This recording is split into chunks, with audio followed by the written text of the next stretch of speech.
Hi, App. Welcome to a very special Bad Influence. The whole show this week is being transmitted in surround sound. And we'll take a look at a new game that uses surround sound to really immerse you in the action.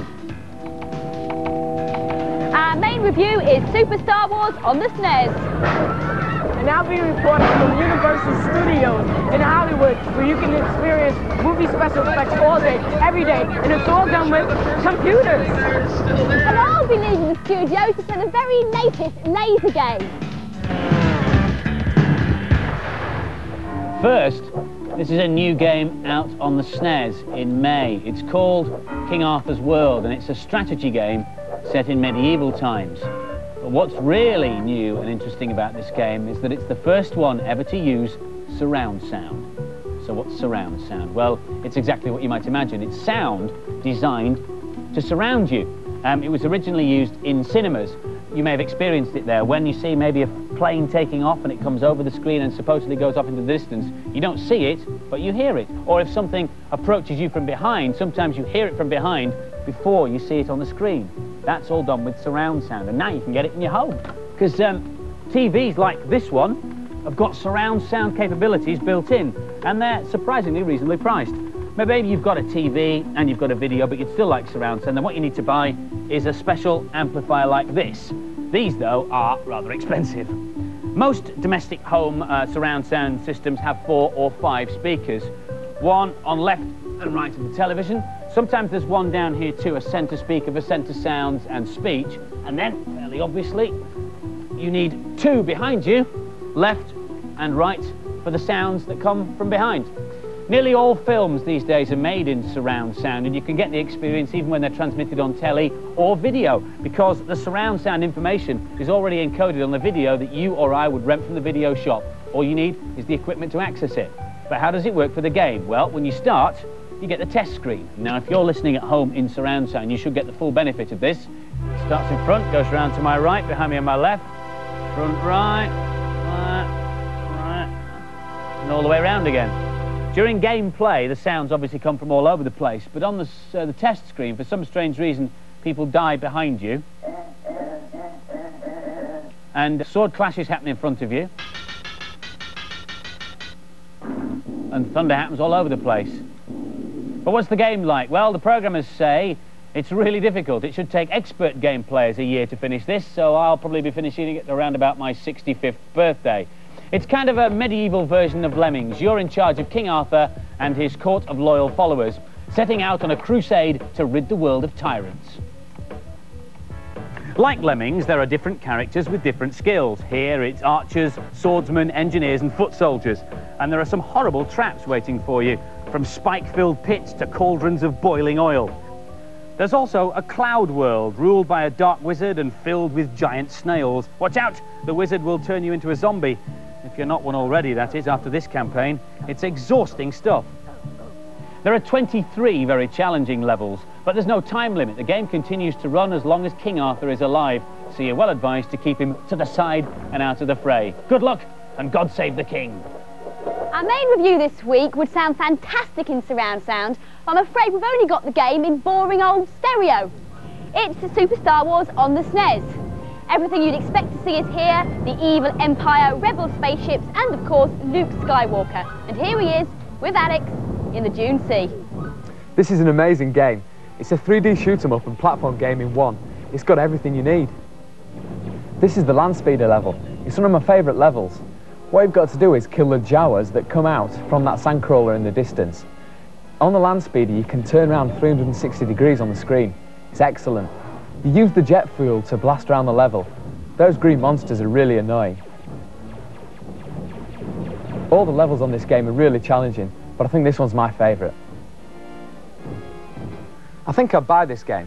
It's a bit expensive, but it's worth it. There's loads of levels and loads of characters too. This is smooth with beautiful graphics. I think it's perfect. It's the best shoot-'em-up I've ever seen. I'd pay £60 for this. I don't say that about many games. The graphics are stunning and the sound's really good. And so the final scores for Super Star Wars. The boys gave it 5 out of 5, and the girls gave it maximum points too, 5 out of 5 from them. I am afraid that Namrud is unable to be with us today, so I've stepped in at the very last moment. It's all right, Slimy Furtlers, it's me, really, in disguise. This is a secret Sonic 2 cheat, straight from Japan, and no one must know that I've told you. Oh, by the way, this isn't Spiky, it's Spiky 2. So, the first ever cheat for Sonic 2 on the Mega Drive. First, go to the options screen and select sounds in this order for about 15 seconds each. 19, 65, 09, 17. Then, start the game. When Sonic appears and waggles his finger, quickly hit A and start together to get the level select screen. Hey! There you go, Spiky. Wing Fortress. Oh, what a giveaway. Put that back.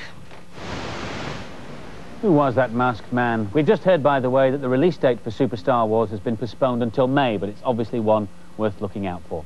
Last week, you may remember, we reviewed Streets of Rage 2 and told you the price was $39.99. Something we were told by Sega was correct. We've had lots of calls from people saying they've paid $44.99 for the game. We checked this with Sega and they said, in fact, that is the correct price.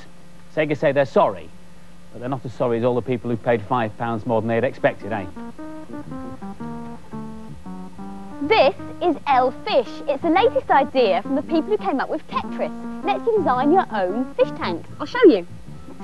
Here's a fish tank I've already started to design. I've put the floor and the back and a few plants in, but now I want to put a few objects in it, jazz it up a bit, go to the object library. And here are all the different types of things you can put in. And I think I'll choose a skull, because I want quite a jazzy, weird fish tank. There you go. Now I can place it wherever I want. Now I'm going to put an animated object in. I think I'll put this crab in. When you put it there, the crab crawls out of the shell and back in again. So I'll place that there. Of course, what this fish tank is lacking is fish. So we go to the fish screen. All these fish have been designed by the computer, but you can actually breed your own. And that takes quite a long time. It takes even longer because you can actually evolve them, and that can take hours. So we're not going to do this. I'm just going to take the ones already there. I've asked for one of each, and now we can view it. And then you get all your fish swimming around in your own design tank. And what's really good is that you can feed them, and you can turn the light off and on again, and then you can feed them, and you can feed them to people who can't stand too much excitement, really. Our American report this week comes from Z Wright. He told us he was going to visit the movie studio, but in fact he seems to have got caught up in an earthquake.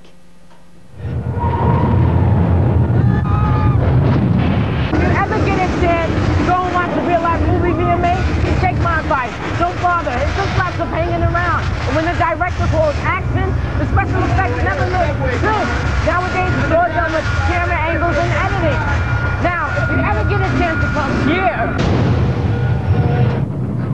This is Universal Studios tour here in Hollywood.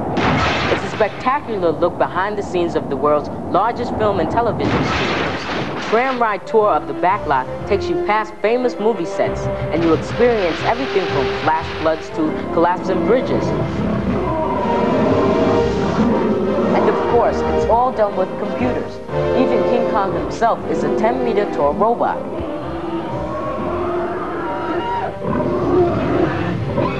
And if you survive the tour of the backlot, you can watch teams of stuntmen recreate scenes from movies in front of your very eyes. There's everything from Miami Vice to E.T. But the newest is also potentially the most dangerous. Based on the firefighting movie Backdraft, the audience gets to see 30 major fires and 10 explosions in a couple of minutes. Backdraft is a really interesting show because it's a live firestorm. I mean, we're putting 150 people in front of enormous degrees of heat, and we're actually exploding natural gas as well as liquid oxygen every 30 seconds. So it's a tremendous show. When we build an attraction, especially an attraction like this where the star of our attraction is flame, we have a much different challenge than what a film will have.